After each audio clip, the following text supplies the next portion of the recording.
Empezamos con el punto de la célula. Vamos a definir lo que es célula, ¿de acuerdo? Una célula, decimos que es la estructura viva más sencilla que puede realizar las tres funciones vitales. ¿Cuáles eran esas tres funciones vitales, Juan? Nutrición, relación y reproducción. Nutrición, relación y reproducción. ¿Qué era nutrición? ¿Sí? Consiste en captar energía del entorno para crecer y desarrollarse. Energía y materia del entorno para crecer, desarrollarse y realizar funciones. ¿Qué era relación? Capacidad de captar estímulos y emitir respuestas. Capacidad de captar estímulos, cambios en el medio y emitir respuestas. Y dime, ¿cuál era la función de reproducción? Es la capacidad de generar nuevos individuos. Perfecto, capacidad de generar nuevos individuos, ¿de acuerdo? Y por lo tanto la célula es la estructura viva más sencilla que puede hacer esas tres cosas. Bien, toda célula presenta tres componentes fundamentales que hay que conocer. Esos tres componentes fundamentales son la membrana plasmática, ¿de acuerdo? La membrana plasmática sería la capa que delimita a la célula, la protege y permite el transporte de sustancias. La membrana plasmática es rica en lípidos, aunque también tiene componente proteico y componente glucídico, es decir, proteínas y lípidos, pero básicamente son lípidos, grasas. El otro elemento que presenta toda célula es el citoplasma. El citoplasma es todo el contenido celular. Todo el contenido celular, es decir, todo lo que rellena la célula es el citoplasma. Y el citoplasma tiene dos elementos. Por un lado, la solución acuosa, que está en su interior, que se llama citosol, ¿vale? Solución acuosa, citosol, y las estructuras que realizan las funciones en la célula. Esas estructuras que realizan las funciones en la célula se llaman orgánulos celulares. ¿Bien? El tercer elemento es el material genético. ¿De acuerdo? El material genético en algunas células está dentro de una envoltura formando lo que se llama núcleo, y en otros el material genético está disperso en el citoplasma, que es el caso de las bacterias. Si yo aquí dibujo una bacteria, ¿de acuerdo? Si dibujo una bacteria, puede ser que tenga flagelos para desplazarse, el material genético lo tiene disperso, no lo tiene envuelto. En este caso, en la célula animal lo tiene envuelto por una cubierta. El material genético en los seres vivos es una molécula especial que se llama, ¿sí? ADN, perfecto. El ADN. ¿Sabéis cómo se llama la molécula de ADN? Ácido desoxirribonucleico. Correcto. Es su nombre, el nombre científico. Nosotros, los seres humanos, tenemos 23 parejas de moléculas de ADN en cada célula, 46 cromosomas, 23 de procedencia de nuestra madre, 23 de procedencia de nuestro padre. ¿Vale? Entonces ese es el ADN que dice cómo funciona y cómo es una célula. Porque una célula es una célula muscular, o porque una célula es una célula neuronal, o cómo tiene que actuar en cada momento. Toda esa información, todos los datos que dirigen a la célula están ahí dentro. Por lo tanto, todas tienen estos tres elementos. ¿Queda claro? Membrana plasmática, citoplasma y material genético. Me habla, en el siguiente punto del libro, de que hay dos tipos de células, dependiendo de la presencia o no de núcleo. Aquellas células que no tienen núcleo, las bacterias, son las llamadas células procariotas y se caracterizan por una serie de factores de rasgos. El primero ya lo hemos dicho, no tiene núcleo.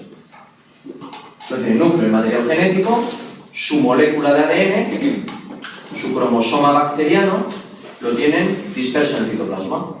Si yo comparara una bacteria a tamaño real con esta célula, tendría exactamente este tamaño. Tendría el tamaño exacto de una mitocondria, que ahora veremos lo que es. El mismo tamaño que una mitocondria tiene una bacteria.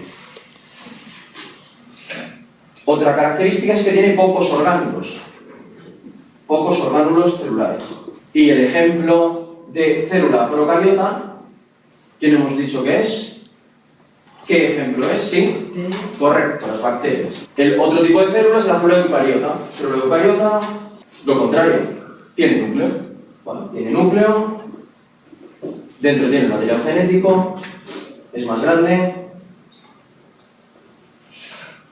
tiene varios orgánulos y los ejemplos de células eucariotas son animal, vegetal, las algas que están dentro del grupo de los prototistas, ¿vale? Ya está. Hongos. ¿Queda claro la diferencia? Muy claro. Procariota no tiene núcleo. Bien, pasamos al siguiente punto, que me habla de cómo van a ser los organismos respecto al número de células. Hemos dicho que todos los seres vivos tienen por lo menos una célula. Las bacterias están formadas por una célula. Los animales, el ser humano, están formados por varias células. Si el organismo solo tiene una célula, le llamo unicelular. Si tiene varias células, pluricelular. ¿De acuerdo? Me voy al dibujo donde aparecen los orgánulos celulares que presenta una célula tipo, en este caso una célula animal. Bien, empieza hablándome en vuestro libro de lo que es una mitocondria. La mitocondria es el orgánulo celular que realiza la respiración celular. La respiración celular es una reacción química para obtener energía. ¿Todas las células, me centro en las eucariotas, necesitan energía? ¿Sí o no? Sí. Por lo tanto, todas tendrán mitocondria. ¿Incluidas las plantas, sus células tendrán mitocondria? Sí, sí tienen, necesitan energía. ¿De acuerdo? ¿Qué tipo de energía necesitan todos los seres vivos? ¿Energía de qué tipo? Energía solar, la química. La química. Entonces es lo que hace aquí, la mitocondria. Aquí dentro entra la materia orgánica y con presencia de oxígeno obtenemos energía para que la célula pueda hacer sus funciones. ¿Se entiende lo que hace la mitocondria? Degrada la materia orgánica para obtener energía y necesita oxígeno. Bien, después tenemos el lisosoma. El lisosoma, que es esto de aquí, un lisosoma, es el orgánulo que realiza la digestión celular. En su interior hay unas proteínas que se llaman enzimas, con Z, enzimas, que degradan pues, diversas sustancias. Bueno, entonces, eso sería un lisosoma.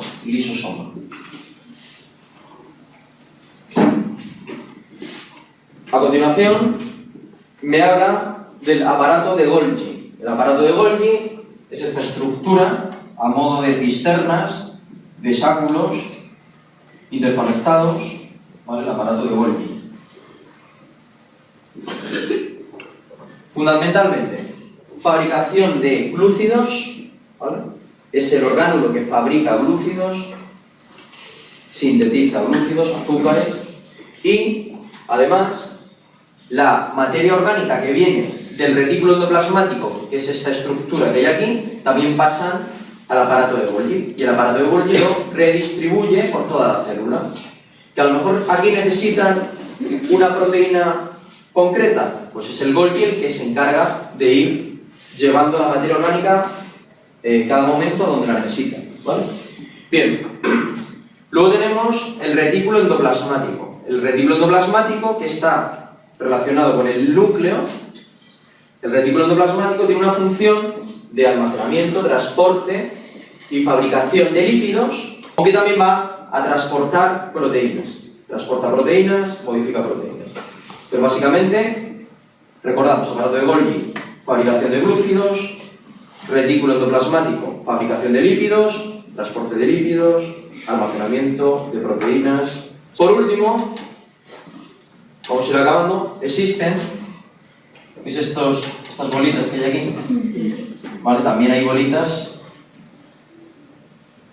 por todo el citoplasma, por todo el citosol. Son los ribosomas. Este es un orgánulo fundamental, ribosomas. Los ribosomas son los orgánulos que se encargan de sintetizar proteínas. Fabrican proteínas. Importantísimo, lo tienen también las bacterias. Las bacterias tienen ribosomas, porque dijimos que las proteínas tenían dos funciones. Básicamente, una función estructural y una función de para que la célula tenga, para que pueda hacer sus funciones, ¿vale? Para que pueda hacer sus funciones. Para que una célula pueda hacer sus funciones, necesita de las proteínas. Y el ribosoma es el que se encarga de sintetizar las proteínas. ¿Bien? Continúo. Me paso a la página siguiente, donde viene el dibujito, y me habla de vesícula. Voy a cambiarlo y voy a darle un término más científico. Voy a llamarle vacuola. Una vacuola, aquí lo tenemos así en verde, vacuola. Vacuola. La vacuola es una especie de bolsa donde se almacena agua y sales minerales. ¿Bien? La vacuola. Y subrayo también en el dibujo un orgánulo que aparece aquí en el número 13, que es este de aquí, que es el centrosoma. El centrosoma. El centrosoma lo tienen las células animales. Centrosoma. El centrosoma, ¿qué es esto? Centrosoma. Está formado por dos centriolos. Imaginaos dos latas de Coca-Cola dispuestas perpendicularmente. Esto se llama áster, que son como unos filamentos que le rodean, y tenemos dos cilindros, cada uno de ellos se llama centriolo. Su función es dividir a la célula, organizar la división de la célula. Me voy a la página siguiente, que me habla de la célula vegetal y de la célula animal. Y vamos a ver las diferencias fundamentales. Aquí tenemos una célula vegetal. Si veis, se parece a la célula animal. Vemos que tiene una membrana plasmática, tiene el citoplasma, tiene orgánulos celulares, tiene el material genético dentro de un núcleo. Entonces vemos que es muy parecida. Observamos que tiene el retículo endoplasmático, tiene el aparato de Golgi, tiene aquí lisosomas, tiene mitocondrias. Vale, pero vamos a ir viendo cosas que no tiene la célula animal. Si observáis, tiene una cubierta rígida que no tenía la célula animal. ¿Cómo se llama esa cubierta rígida que no tiene la célula animal? Pared celular. Una pared celular de celulosa. Por lo tanto, la primera diferencia respecto a la célula animal de celulosa, muy importante esto, de celulosa. Sería la primera diferencia. Pared celular de celulosa, que está por encima de la membrana plasmática. Segunda diferencia. ¿Os acordáis que hemos dicho que la célula animal es como una especie de vesículas para almacenar agua y sales minerales? ¿Cómo se llamaba esa vesícula, esa bolsa para almacenar agua y sales minerales? ¿Sí? Vacuola. La vacuola. ¿Veis la vacuola aquí, el tamaño que tiene? Ocupa casi la totalidad de la célula. Es una reserva de agua muy importante. Por lo tanto, la segunda característica, que la diferencia de la célula animal sería vacuolas grandes. Tercera diferencia, el cloroplasto. El cloroplasto no lo tiene la célula animal. ¿Por qué? Porque el cloroplasto es el orgánulo responsable de realizar la fotosíntesis. Tiene un pigmento verde que es la clorofila. ¿De acuerdo? Por lo tanto, la función del cloroplasto es obtener materia orgánica gracias a la energía lumínica. El aparato de Golgi. En la célula vegetal es el aparato de Golgi, el que interviene en la división de la célula, no tiene funciones. Es el aparato de Golgi que va sintetizando glúcidos, celulosa, y al final permite la división de la célula en dos. ¿Queda claro? ¿Se entiende? Sí. Por último, paso a la página siguiente, que me habla de lo que es una mitocondria y lo que es un cloroplasto. Eso me centraré más mañana, que vamos a ver la nutrición. Aunque de momento introduzco lo que son, aunque hemos hablado un poquito de ellos. La mitocondria que es el orgánico responsable de realizar la respiración celular, es decir, obtener energía, ¿cómo? Degradando la materia orgánica con oxígeno. Ahí no. Esto que no se asuste porque mañana lo vamos a ver.